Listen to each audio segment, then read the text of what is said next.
Bismillahirrahmanirrahim. Assalamualaikum warahmatullahi wabarakatuh. How are you today? Apa kabarnya hari ini anak-anak? Semoga kita semua selalu ada dalam lindungan Allah Subhanahu wa taala. Amin. Nah, before we study, let's pray together. Alangkah baiknya sebelum kita belajar, berdoa terlebih dahulu ya. Pray begin. Berdoa dimulai. Bismillahirrahmanirrahim. Raditu billahi robba wa bil islami dina wa bi muhammadin nabiyya wa rasula. Rabbi zidni ilman warzuqni fahman. Sebelum kita ke pembelajaran, supaya kita lebih spirit and fighting ya tentunya, supaya lebih semangat, kita menyanyikan lagu nasional terlebih dahulu ya. Kita nyanyi bersama-sama.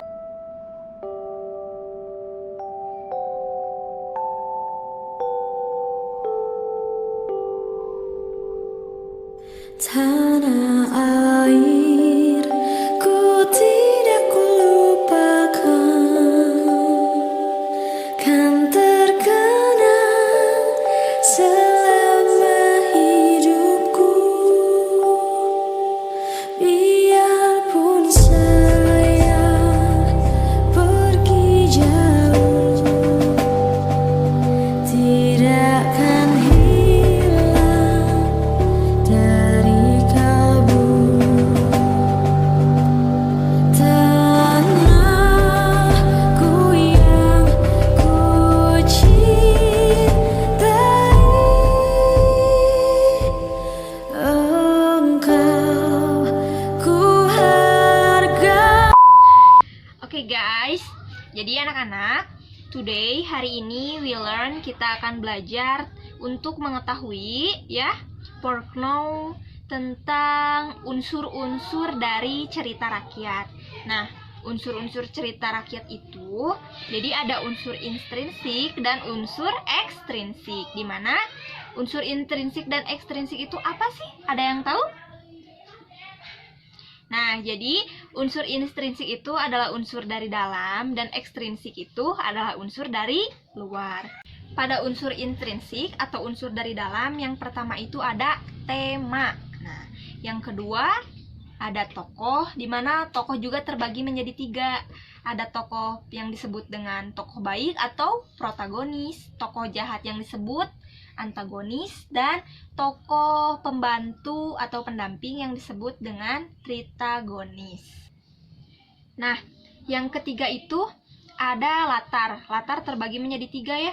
Suasananya seperti apa, lalu tempatnya di mana, waktu kejadiannya kapan. Yang keempat, setelah latar itu ada alur. Alur juga terbagi ke dalam 3. Ada alur maju, alur mundur, dan alur campuran. Lalu yang kelima, ada sudut pandang. Yang keenam ada amanat, yang bisa kita ambil misalnya hikmah dari suatu cerita. Dan yang terakhir ada majaz atau gaya bahasa yang digunakan pada suatu cerita. Nah, yang kedua itu ada unsur ekstrinsik atau unsur dari luar.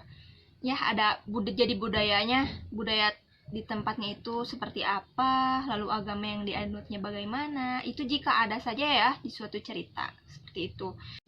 Oke anak-anak, supaya lebih jelas lagi, Ibu membuat video pembelajaran tentang cerita dari Timun Mas. Anak-anak simak terlebih dahulu videonya ya.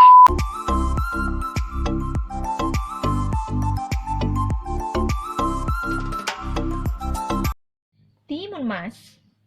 Once upon a time, in a village, there lived an old widow named Bo Srini. She was an old widow who really wanted a child, so she called help her when she was gardening, looking for firewood, and was always there to accompany her. One day, when Bosarini walked home after looking for firewood, Bosarini was surprised by a huge giant creature who told him, I really want to eat children's meat.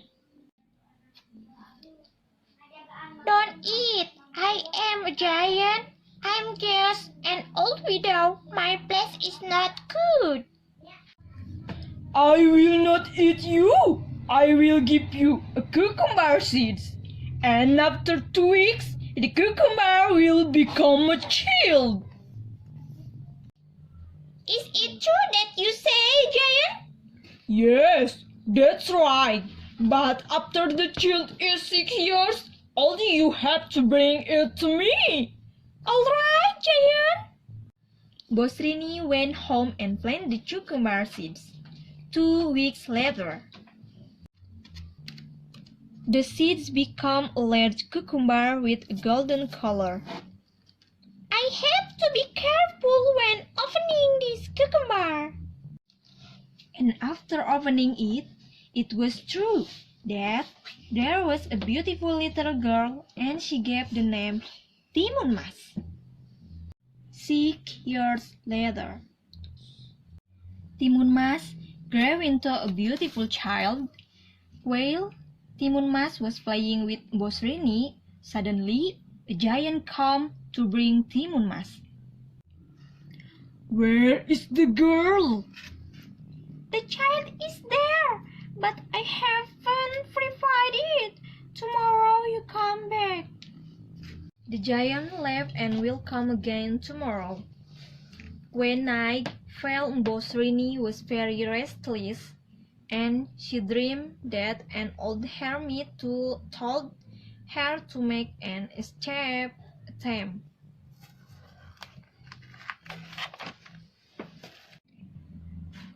Run the golden cucumber to the forest and bring the cucumber seeds, salt, needles, and shrimp paste. Throw them one by one at the giant. The next day, Timun Mas was asked to run into the forest, but the giant still chased him. Finally, the golden cucumber drew the cucumber seeds. Then the seed turned into a large cucumber plant wrapped around a giant, but the giant escaped. Timun Mas continued to run and throw the needles. The needle turned into a large wooden punch that hit the giant, but the giant still escaped. The Timun Mas drew salt.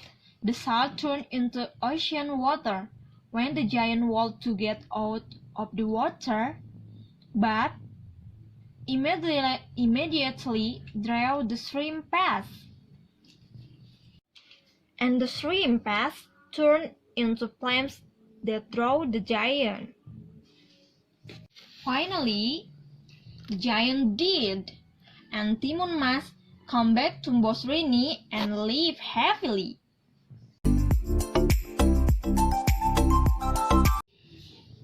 Setelah anak-anak menyimak video pembelajaran dari cerita rakyat Timun Mas, ibu akan bertanya, satu saja ya, coba. Ada siapa saja tokoh yang terdapat di dalam cerita Timun Mas? Sebutkan. Ya, ada 4, betul. Yang pertama itu Mbok Srini, yang kedua Timun Mas, yang ketiga itu Buto Ijo, dan yang keempat kakek tua yang muncul di mimpinya Mbok Srini ya. Okay, right. Nah, alhamdulillahirrabbilalamin, pembelajaran hari ini telah selesai. Ibu berikan penugasan kepada kalian untuk dikerjakan di home ya, di rumah. Jadi kalian nanti tulis, kan kalau tadi kita udah bertanya jawab tokohnya ada siapa aja, nanti kalian di rumah tulis lagi latar yang tadi, tempat, waktu, dan suasananya seperti apa.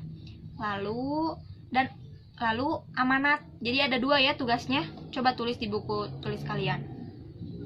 Latarnya seperti apa dan amanat dari cerita Timun Mas yang bisa kita ambil itu seperti apa. Minggu depan ibu cek. Oke, anak-anak, pembelajaran hari ini telah selesai. I hope you understand and healthy ya. Tetap sehat dan jaga imun kalian supaya tetap kuat. Dan tetap di rumah aja. Jangan lupa protokol kesehatannya juga, menjaga jarak, mencuci tangan, dan selalu di rumah saja ya.